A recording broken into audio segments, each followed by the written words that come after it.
Spielt John Wick in der Matrix und hat Hayden Christensen Anakins Rückkehr bestätigt? Das sagen wir euch gleich, denn hier ist Flips mit den News der Woche.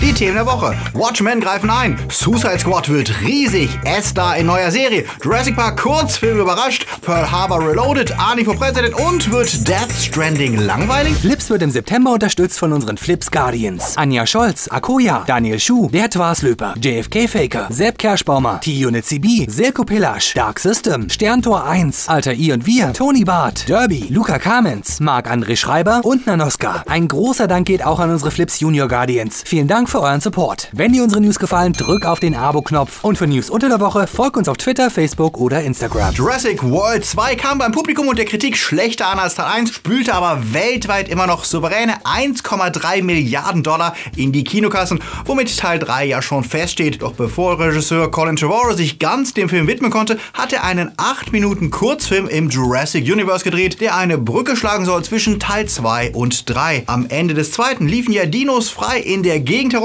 und der Kurzfilm wird uns jetzt zeigen, was passiert, wenn eine Familie im Redwood Nationalpark beim Ausflug auf ein paar Jurassic Monster trifft. Battle at Big Rock heißt der Film und der wurde im letzten Winter heimlich in Irland und nicht im Redwood Nationalpark gedreht und er feiert heute Premiere. Ich bin tatsächlich gespannt drauf, denn ich fand Teil 2 als trashigen Abenteuerfilm ja wirklich ganz unterhaltsam und vielleicht zeigt uns der Kurzfilm ja das Potenzial eines Jurassic-Films, der mal nicht nur auf einer Insel spielt, wo dann Leute und Dinos von links nach quer laufen. Danach heißt es dann wieder warten auf Sommer 2021, wenn der richtige Teil 3 startet. Was haltet ihr davon? Sagt es uns. Die Älteren von uns kennen noch Michael Bays Patriotismus-Desaster Pearl Harbor. Der angestrengte Versuch, Titanic-mäßige Love Story mit Bomben und Soldaten zu kombinieren, konnte auch von der Starbesetzung damals nicht gerettet werden. Jetzt versucht sich Roland Emmerich an einem Quasi-Sequel, denn er erzählt die Schlacht um Midway nach, in der 6 Monate nach Pearl Harbor US-Streitkräfte die japanische Navy zurückschlugen. Der erste Trailer von Midway sieht dann auch fast genauso aus wie Pearl Harbor damals und setzt ebenfalls auf Starbesetzung mit Luke Evans, Woody Harrelson, Nick Jonas und vielen anderen und wieder auf viel Pathos und Bombenbilder. Wer Bock auf Kriegsverherrlichung und patriotischen Schmonz hat, wird da sicherlich bestens bedient. Ich werde mich vom Film wahrscheinlich eher fernhalten, denn ich habe noch von Dunkirk die Schnauze gestrichen voll. In der Rubrik Sequels, auf die keiner wirklich gewartet hat, sorgte die Ankündigung von Matrix 4 ja Ende letzten Monats für ordentlich Netzgewitter, was wohl hauptsächlich daran liegt, dass Keanu Reeves dank der John Wick Filme vom belächelten Allstar wieder zum legitimen Actionstar geworden ist. Und nachdem die Wick Filme ihn ja schon mit Matrix-Star Lawrence Fishburne zusammenführten und alte Erinnerungen befeuerten, dachte sich Warner, dass es Zeit wäre, auch Neo, Morpheus und Trinity wieder aus der Versenkung zu holen. Unter dem jetzt enthüllten Arbeitstitel Project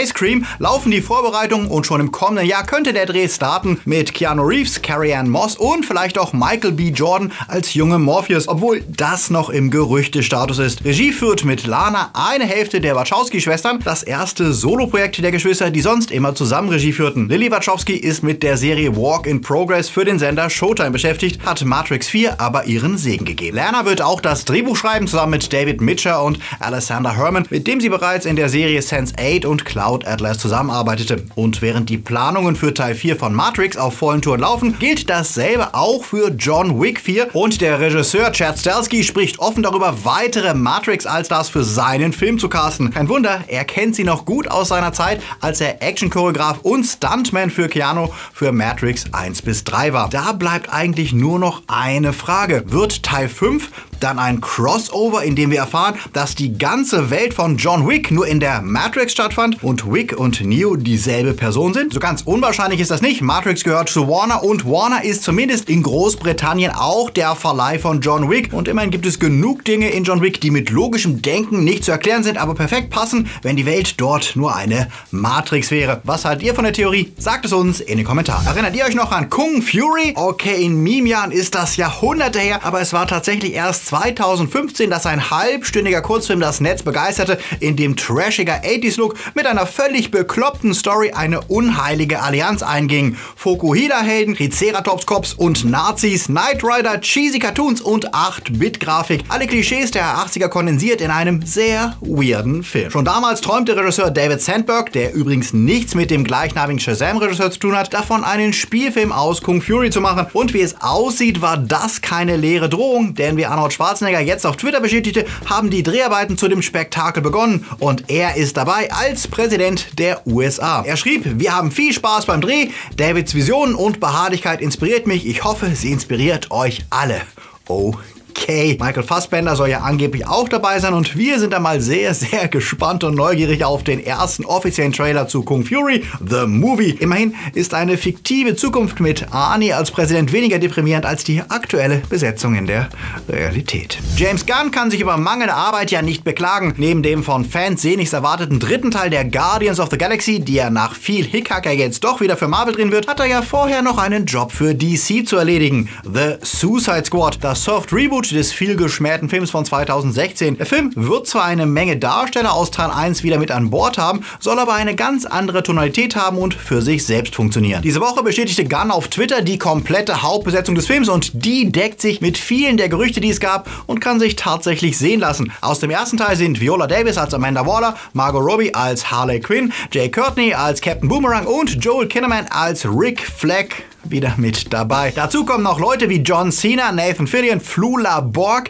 Taika Waititi, Alice Braga, Peter Capaldi, Idris Elba, Michael Rooker oder Storm Reed. Doch zu sehr sollten wir wohl nicht jubeln, denn Gunn schrieb explizit dazu, hängt nicht zu sehr an den Leuten. Das spricht dafür, dass er das Wort Suicide Squad sehr ernst nimmt und dass viele von denen nur Mini-Auftritte haben werden, ehe sie das Zeitliche segnen. Ich drücke mal ganz doll die Daumen, dass Jay Courtney und Joel Kinnaman ganz schnell weggesprengt werden, denn ganz ehrlich, niemand braucht noch mehr uncharismatische Arschgeigen. Ansonsten warte ich sehr gespannt, ob es Gunn gelingt, aus dem angeschlagenen Franchise doch noch einen Hit zu machen und wie Harley Quinn es nach ihrem Soloabenteuer Birds of Prey es dann schafft, doch wieder Teil der Suicide-Truppe zu werden. Ich bin gespannt, ihr vielleicht auch, sagt es uns in den Kommentaren. Star Wars Episode 9 startet kurz vor Weihnachten dieses Jahr und noch ist J.J. Abrams Berichten von Making Star Wars zufolge schwer mit Nachdrehs beschäftigt und brütet über der richtigen Schnittfassung des finalen Teils der Skywalker-Saga. Währenddessen überschlagen sich die Gerüchte, was genau passiert wird.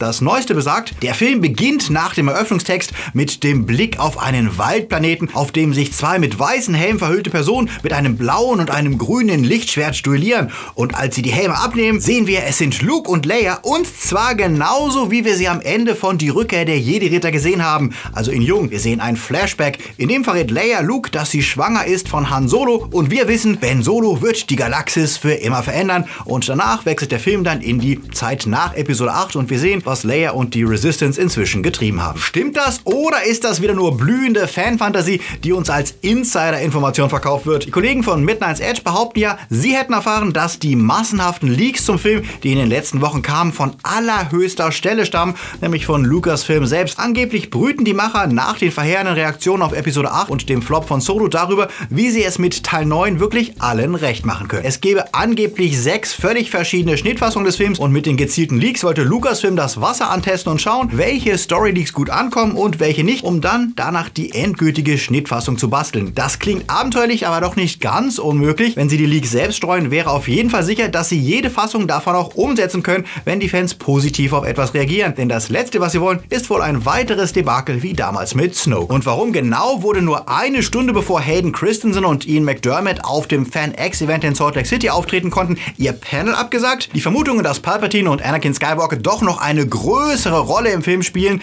wurden dadurch natürlich beflügelt. Hatte Lucasfilm Angst, dass einer der beiden sich verplappert? Ein Fan berichtet, als er ein Foto mit Christensen machte und im Spaß zu ihm sagte, ich freue mich, dich dann in Episode 9 zu sehen, dass Christensen nichts gesagt, aber ihm zugezwinkert hätte. Nur Spaß oder tatsächlicher Hinweis darauf, dass der Aufstieg Skywalkers in Wirklichkeit auf Anakin bezogen ist, was ja auch der offizielle Roman The Secrets of the Jedi andeutet, der im November erscheint. Was denkt ihr, ist das alles Quatsch? Testet Lucasfilm das Wasser an oder müssen wir uns wirklich noch richtig überraschen lassen? Sagt es uns in den Kommentaren.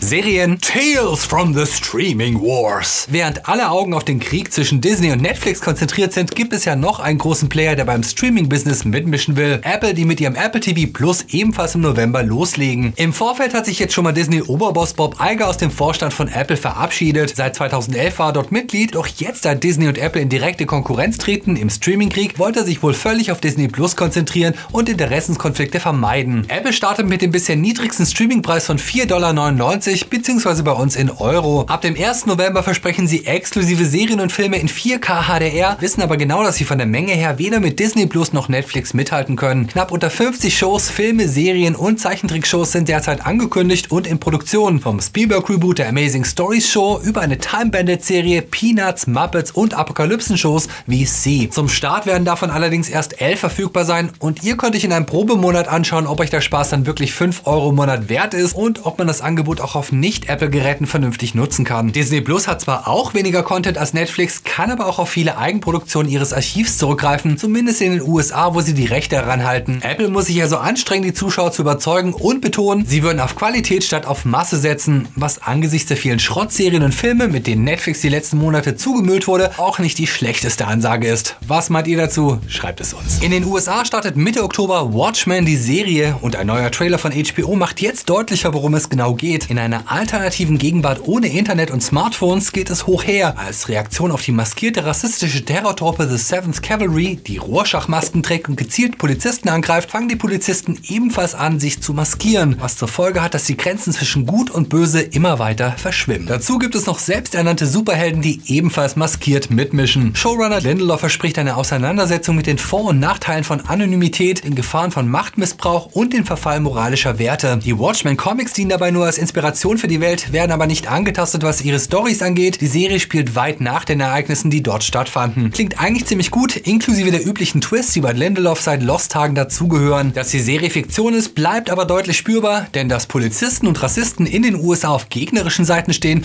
klingt doch sehr weit hergeholt. HBO tut aber in jedem Fall gut daran, nach dem umstrittenen Ende von Game of Thrones schnell eine weitere aufwendige Show nachzuschieben, und Watchmen hat auf jeden Fall das Zeug dazu, ein Hit zu werden. Und wem das nicht reicht, diese Woche wurde auch bekannt, dass das Buch Fire and Blood von George R.R. Martin die Grundlage für eine weitere Game of Thrones Spin-off-Serie bilden soll, und die heißt The House Targaryen. Noch hat HBO die Deadline-Meldung nicht bestätigt, aber die Seite hat eine sehr hohe Trefferquote bei diesen Meldungen. Kennt ihr noch Gruselgrauen Gänsehaut? Die Serie lief in den 90ern und erzählte von der Mitternachtsgesellschaft, die sich am Lagerfeuer unheimliche Geschichten erzählte, und war ähnlich wie die Gänsehautreihe oder Eerie Indiana Grusel für die Teenie-Zuschauer. Im Original hieß die Show Are You Afraid of the Dark, und nachdem Gänsehaut erfolgreich fürs Kino rebootet wurde, gibt's auch vom kleinen Konkurrenten neue Folgen. Als Miniserie auf Nickelodeon tritt eine neue Midnight Society in 3 einstündigen Folgen gegen den Carnival of Doom an. Mit dabei ist Jeremy Taylor, den kennt ihr natürlich als Ben aus S, der gerade dort auch wieder im Kino zu sehen ist. Aber auch er hat im zweiten Gänsehautfilm mitgemacht, kennt sich also aus mit Horror. Ob und wann Are You Afraid of the Dark in Deutschland zu sehen ist noch nicht raus. Und da letzte Woche Freitag der 13. war, machte auch Netflix schon mal Lust auf den Grusel-Oktober mit einem Halloween-Trailer,